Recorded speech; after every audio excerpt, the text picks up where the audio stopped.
하늘에 계신 아버지 하느님, 오늘 양 같은 우리들을 이곳에 불러 모아 주심을 감사합니다. 자비로우신 하느님, 얼룩지고 더럽혀지고 상처난 우리들의 심령들이 주님의 냇가에 이르러 싸우니 우리의 목을 축여 주옵소서. 한 주일 사는 동안에 배에 새어 들어온 세상의 물을 이 시간에 말리시고 우리의 혼이 하늘에 치닫게 은총 허락하여 주옵소서. 우리의 언행 심사를 밝히 지켜보시는 하느님 아버지, 아둔하고 게으른 우리들에게 하루 한치씩이라도 달라짐과 나아짐이 있게 하사 그리스도의 키에 장성하는 축복을 우리들에게 내리시옵소서. 오늘 이 시간 우리들의 예배 가운데에 임하시고 주께 영광이요 우리에게는 평강이 되는 한 시간이 되도록 도우시옵소서. 우리 주님 그리스도 예수의 이름을 빌어 간절히 빕니다. 아멘.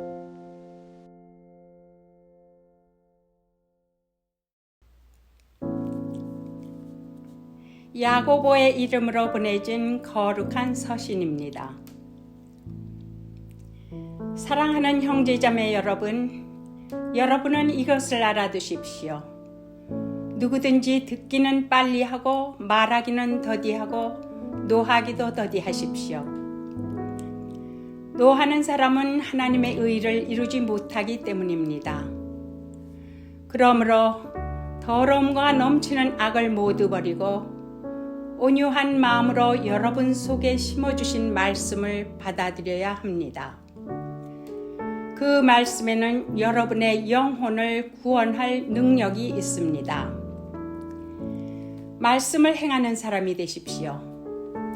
그저 듣기만 하여 자신을 속이는 사람이 되지 마십시오. 말씀을 듣고도 행하지 않는 사람은 있는 그대로의 자기 얼굴을 거울 속으로 들여다보기만 하는 사람과 같습니다. 이런 사람은 자기의 모습을 보고 떠나가서 그것이 어떠한지를 곧 잊어버리는 사람입니다.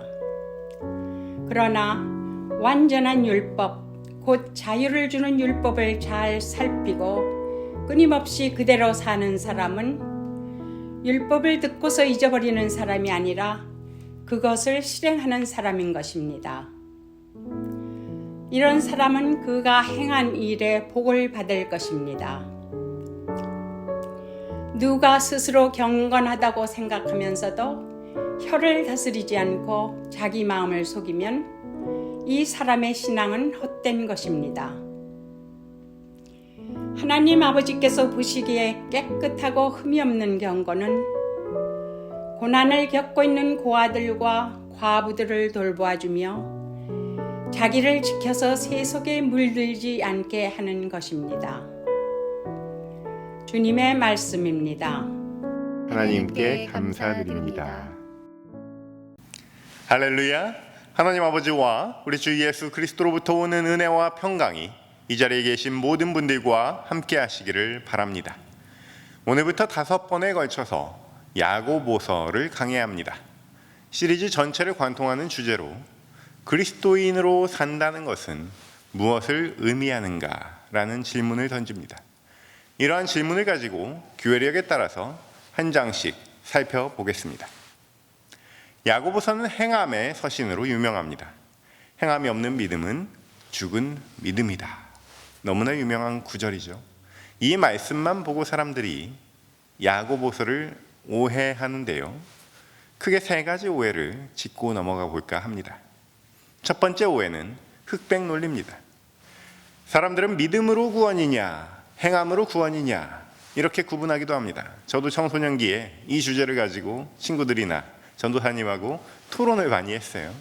마치 닭이 먼저냐 알이 먼저냐 같이 바울파, 야고보파로 나누어서 끝나지 않는 토론을 했었는데요. 결론부터 말씀드리면 이게 같은 선상에서 토론할 만한 주제는 아닙니다. 아무도 율법으로 말미암아 의롭게 되지 못할 것이 분명하니 이는 의인은 믿음으로 살리라 하였음이니라.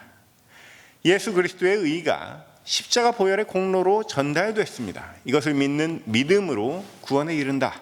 이것은 변함없는 사실입니다. 행함의 용도는요, 따로 있습니다. 함께 야고보서를 천천히 산책하시면서 알아보도록 하겠습니다. 두 번째 오해는 공로주의입니다.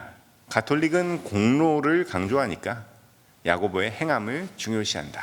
또 개신교는 믿음을 강조하니까 바울의 믿음을 중요시한다. 이렇게 구분하기도 하는데요. 마치 야고보서라는 서신이 공로주의의 근거가 되는 것처럼 생각하시는 분들도 계세요. 실제로 종교개혁자 루터도 성서를 독일어로 번역을 할 때 일부러 야고보서를 뒤로 뺐습니다. 그러면서 말하기를 야고보서는 지푸라기 복음이다. 지푸라기 복음이다. 이렇게 말했어요. 그 이유를 들어봤습니다. 야고보서에는 부활도 없고 십자가도 없고 그리스도도 두 번밖에 안 나온다는 거예요. 그런데 사실은 초대교회에서도 야고보서를 정경 안에 집어넣느냐 마느냐를 가지고 200년 이상 논쟁을 해왔다는 사실 또한 기억해야 될 것입니다. 그렇다면 이제 종교개혁 이후로 500년이 지난 지금 성서를 연구하는 사람들은 과연 어떤 시선으로 야고보서를 바라보고 있는지 이번 시리즈를 통해서 함께 나눠볼 수 있을 것 같습니다. 세 번째 오해입니다. 상급주의예요. 상급주의. 여기 또 다른 사람들이 있습니다. 이들은 믿음은 구원의 조건이 맞다. 그리고 행함은 상급의 조건이다 라고 말합니다. 구원받는 데는 믿음이면 충분하고 거기다가 행함이 있으면 천국에서 상급이 더 주어진다. 이런 얘기죠. 약간 설득력이 있죠. 그렇지만 복음에는 부합치 않은 이런 주장을 상급주의다라고 하는데요. 이 또한 여전히 야고보서의 본질을 꿰뚫지는 못하고 있습니다. 야고보서는 상급을 받아야 하니까 선한 행실을 하라는 것이 아니라 그리스도인이 그리스도인답게 행동하며 살아간다면 자연히 따라오는 결과가 있다는 것을 반복해서 증언하고 있는 거예요. 실제로 야고보서가 강조하는 교훈은 이렇게 복잡하지가 않습니다. 여러분 잘 기억하십시오. 참된 믿음은 행함으로 증거가 나타나야 한다. 이것이 본질이에요. 참된 믿음은 행함으로 증거가 나타나야 한다. 믿음이 먼저냐, 행함이 먼저냐도 아니고 믿음은 구원, 행함은 상급 이런 것도 아니에요. 야고보의 강조점은요, 성경 전체에도 잘 드러나 있습니다. 세례 요한도 너희가 회개에 합당한 열매를 맺으라고 했고 예수님도 나더러 주여 주여 하는 자마다 천국에 다 들어갈 것이 아니요 다만 하늘에 계신 내 아버지의 뜻대로 행하는 자라야 들어가리라. 이렇게 말씀하셨어요. 행함은요 당연한 거예요. 예수님도 강조하셨습니다. 우리 신앙이 정말로 살아있다면, 믿음이 생명력을 가지고 있다면 자연히 시냇가에 심기운 나무처럼 열매를 많이 맺는 것은 당연한 일입니다. 한 가지 질문을 드립니다. 여러분 모두 천국 백성이시죠? 상급도 많이 받으셨죠? 이 사랑하는 우리 성도님들은 이미 하늘에 쌓은 상급이 많은 줄로 믿습니다. 여러분이 그동안 어떻게 살아왔는지 여러분이 알고 또 하나님께서 아십니다. 저도 아주 조금 압니다. 참 좋은 성도님들입니다. 하나님의 선하심과 온전하심을 세상에 드러내는 빛의 자녀로 지금까지 잘 살아오셨어요. 우리 성도들이 가져야 할 것은 어떤 자격지심이 아니라 자존감입니다. 지나친 겸손이 아니라 묵묵한 발걸음입니다. 누구나 얼굴이 다르듯이 누구나 다른 모양새로 약간의 흠을 가지고 있어요.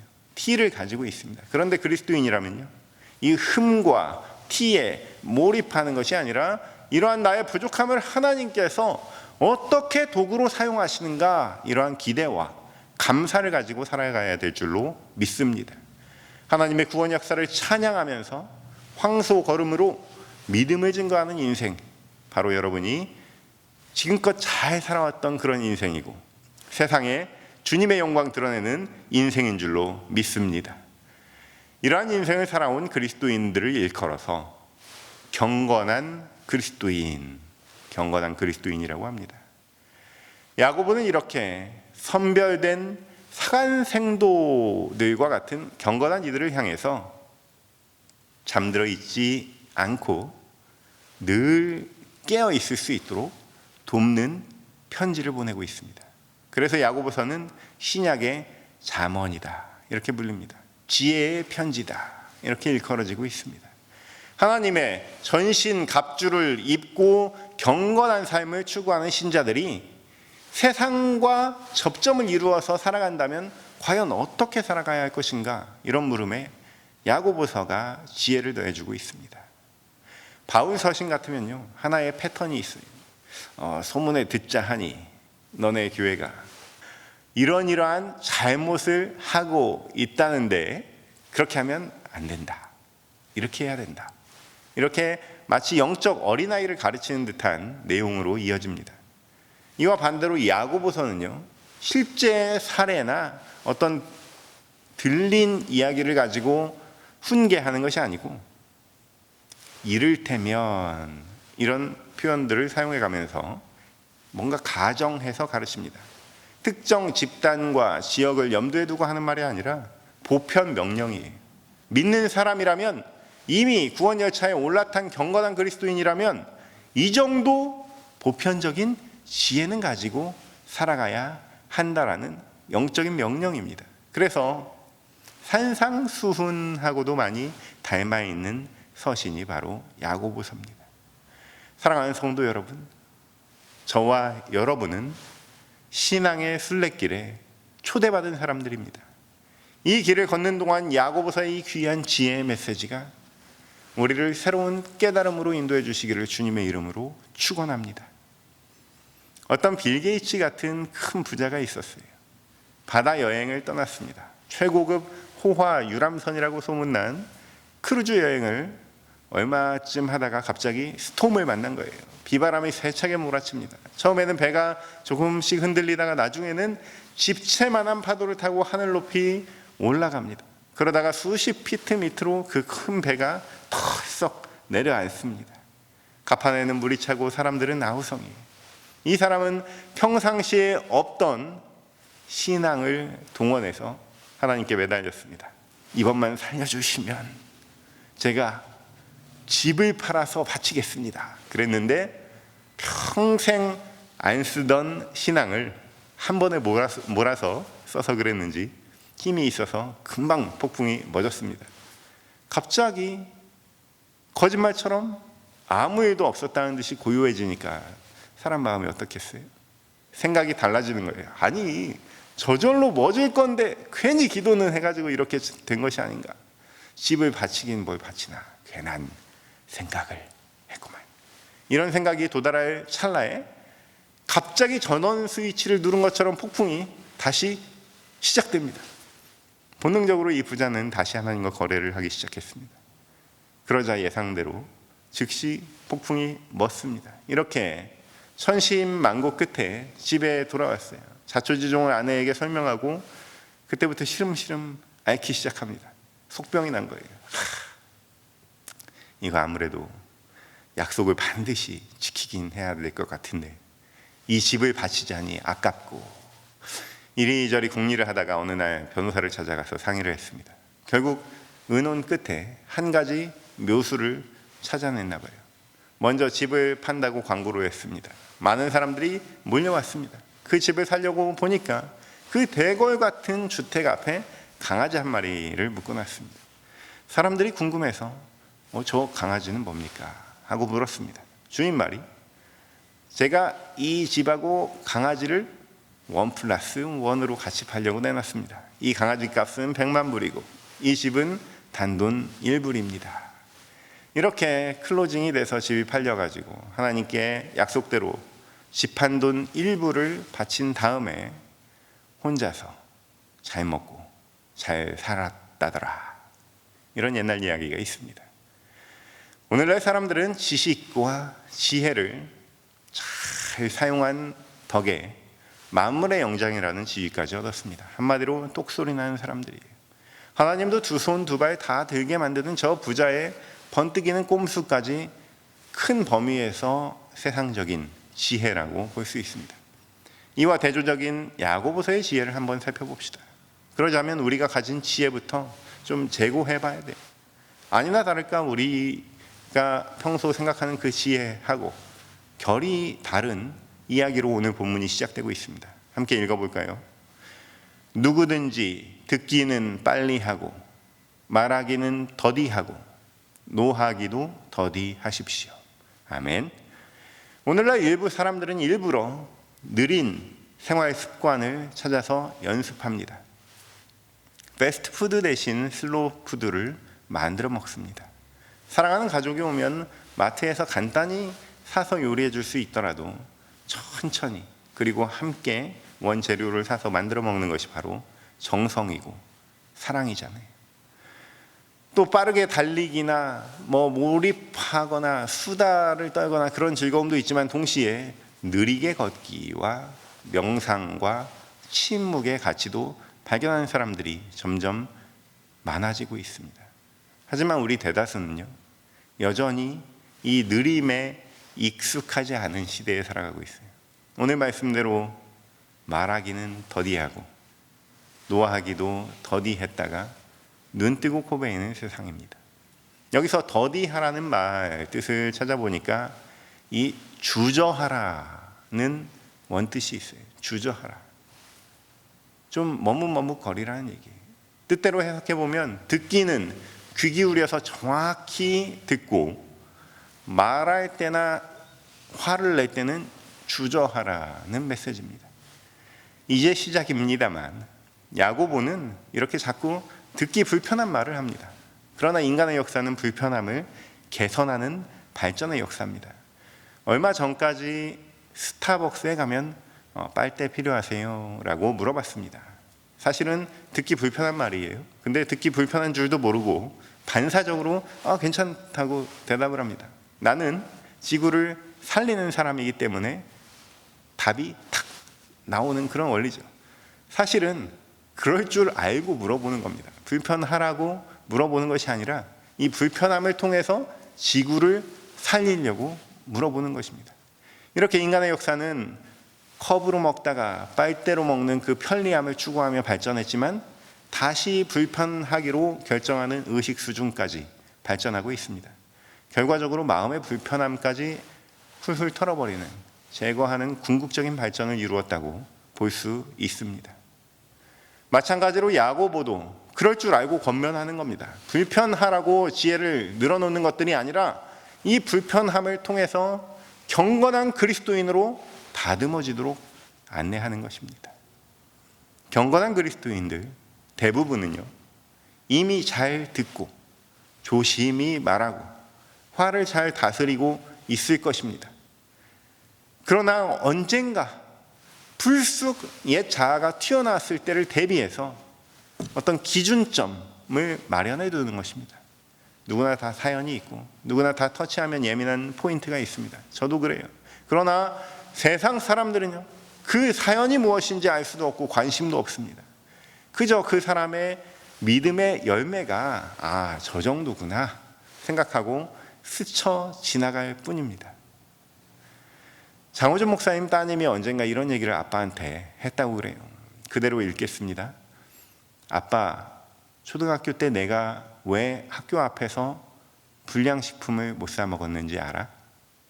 장준하 선생님의 손녀가 길거리에 그런 것을 사 먹는다고 할까봐 안 사 먹었던 거야 라고 하는 말을 들었을 때 아무런 대답도 하지 못한 채 고개만 끄덕일 수밖에 없었던 것은 내 아버지의 이름이 내 아이에게까지 시치미가 되고 있다는 것에 가슴이 아려왔기 때문이었답니다. 아버지의 이름이 아이에게까지 3대에 걸쳐서 시치미가 되고 있다는 말씀에 저도 참 안타까웠습니다. 시치미라는 것은 예전에 매 사냥을 하던 시절에 매 다리에다가 이름을 적어놨던 그 명패를 가리키는 거예요. 일종의 꼬리표라고 이해할 수 있을 것 같습니다. 그리스도인들도 내가 교회에서나 집사지 회사에서도 집사냐 해봤자 하나님 아버지의 이름이 시치미가 될 수밖에 없는 그런 운명이에요. 납득할 만한 수준의 보편적인 경건성을 기대하게 되는 거죠. 야고보는 노하는 사람은 하나님의 의의를 이루지 못한다고 이어서 말합니다. 제 아무리 정의롭고 거룩한 것이라도 그것이 분노라면 온유한 마음에 비할 수가 없습니다. 그래서 꽃으로 때리지 말라, 이런 말이 대중적인 공감대를 살 수 있었던 것 같아요. 인류 보편적인 정서라는 것이 있습니다. 제 아무리 신의 이름으로 선포하더라도 그것이 지하드와 같이 폭력적인 것이라면 공감을 살 수 없습니다.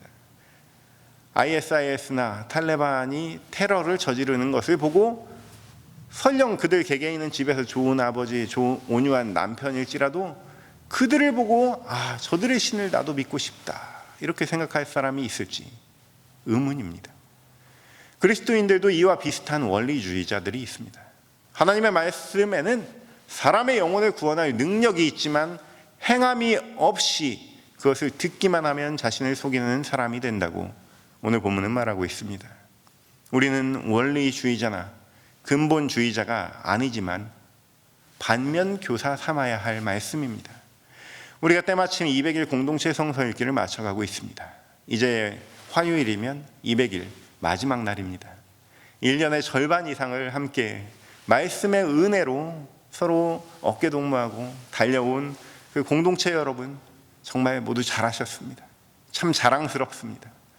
한 명의 낙오자도 없이 전원 완주를 눈앞에 두고 있습니다. 한국에서도 완주하신 분들의 소식이 전해 오셔서 참 기쁜 순간을 맞이하고 있습니다. 그렇게 지난 200일 동안 드라마 바이블 말씀을 우리가 열심히 들었어요. 이 다음 단계로 향하면서 이제는 듣고도 행하지 않는 사람은 있는 그대로의 자기 얼굴을 거울 속으로 들여다보기만 하는 사람과 같다는 이런 야고보의 메시지에 더욱더 귀를 기울여야 할 시점입니다. 행함이 없는 사람은요, 자기 모습을 영혼 없이 그냥 보기만 하는 거예요. 그리고 잊어버리는 거예요. 한 귀로 듣고 한 귀로 흘리는 거예요. 이것을 리치몬드의 신약학자 플라스키는 신앙적 알츠하이머라고 말합니다. 종교적 자아가 고장났다는 거예요. 예수님의 제자들 가운데 씻지 않은 손으로 빵을 먹은 이들이 있었습니다. 바리새인들이 즉각 예수님께 항의를 했어요. 우리 신앙 여정 가운데도 이런 경우가 있게 마련입니다. 극에서 극으로 가는 경우입니다. 당시 유대인들은 율법의 횡포라고 표현할 만큼 율법에 짓눌려서 있었어요. 현재 우리가 성서를 통해 정리한 율법은 635가지인데 실제로 유대 사회에서 지켜야 되는 율법은 훨씬 더 많았다고 합니다. 그 또한 신분에 따라서 차별이 있었다고 하니까 이 밑바닥 인생들의 고통은 이루 말할 수 없었을 것입니다. 그러다가 예수님 말씀을 듣고 따르기 시작하면서 그 지긋지긋한 율법을 확 어겨버리는 방식으로 해서 끝에서 끝으로 이동하는 그런 자유함을 누리고 싶었을지도 모릅니다. 그러나 오늘 야고보는 말합니다. 완전한 율법, 곧 자유를 주는 율법을 잘 살피고 끊임없이 그대로 사는 사람은 율법을 듣고서 잃어버리는 사람이 아니라 그것을 실행하는 사람이다. 이런 사람은 그가 행한 일에 복을 받을 것입니다. 할렐루야. 진정한 자유는 율법에서 벗어나는 것이 아니라 율법의 완성으로 얻어지는 줄로 믿습니다. 율법을 잘 살피고 실행하는 가운데 자유를 누리게 되는 거예요. 우리가 경건한 그리스도인이라고 할 때 이러한 행함이 잘 어우러지는 자유를 주는 그 율법대로 살아가는 사람을 말하는 것입니다. 편지의 서두를 마무리하면서 야고보는 다시 한번 처음에 권면했던 말하기, 듣기를 강조하고 있습니다. 오늘 말씀을 시작하면서 말하기는 더디하라, 또 듣기는 빨리 하라고 말씀했는데 26절 말씀에도 혀를 다스리지 못해서 말하기를 좋아하고 마음의 소리를 듣기를 거부하며 자기 마음을 속이는 사람들이 있습니다. 야고보의 말씀대로 이러한 사람들의 신앙은 헛된 것입니다. 사랑하는 성도 여러분, 이러한 헛된 신앙을 버리고 진정으로 경건한 그리스도인으로 살아가시기를 축원합니다. 하나님 아버지께서 보시기에 깨끗하고 흠이 없는 경건이 있습니다. 고아와 과부처럼 고난을 겪고 있는 이 사람들을 돌보는 행위가 그 믿음의 깊이를 드러내는 거예요. 당대의 고아와 과부는 노예와 더불어 가장 취약한 계층이었습니다.